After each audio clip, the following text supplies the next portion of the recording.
Solo, A Star Wars Story, le deuxième film corollaire à l'univers de la guerre des étoiles, vient s'infiltrer dans nos salles avec beaucoup de discrétion si j'en juge le nombre de personnes dans la salle. Han, pas encore Solo donc, est un jeune rat d'égout intrépide vivant sur une planète de daube où il réalise de petits larcins et rêve de s'évader avec sa gossure. Quelle ici là? Alors premièrement, laissez-moi vous dire juste gare aux mots de tête pour ce film à la photographie juste dégueulasse. J'ai rarement vu une telle bouillasse au cinéma. Et c'est sans parler de cette impression de cache-misère permanente à l'écran. C'est pas spécialement mal produit, hein, c'est juste globalement laid. Et pourtant peu avare en péripéties, le film semble quand même se dérouler comme un rouleau de PQ tombé dans un escalier.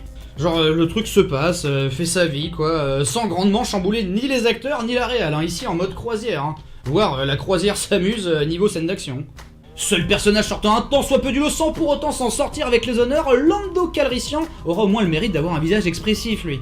Ou alors je dis ça juste parce qu'on le reconnaît facilement depuis son clip, hein. Son clip qui est foutrement mieux réalisé que le film quoi.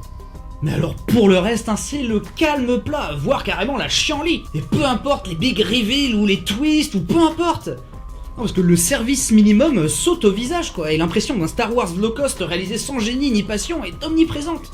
Non mais c'est quand même un comble de nous proposer des images qu'on fantasme depuis plus de 30 ans et tout ce que ça m'a inspiré c'est un soupir de lassitude, genre allez.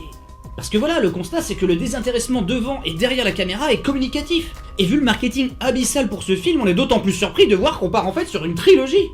Non mais 2 suites pour ce film, qui fait passer le pire de Star Wars Episode 1 pour du Hitchcock. On tentera de se consoler quand même avec l'annonce d'un Boba Fett par le réalisateur de Logan qui risquerait peut-être de nous garder éveillés celui-là. Parce que ce Star Wars m'a juste rendu triste. C'était ma première solomie.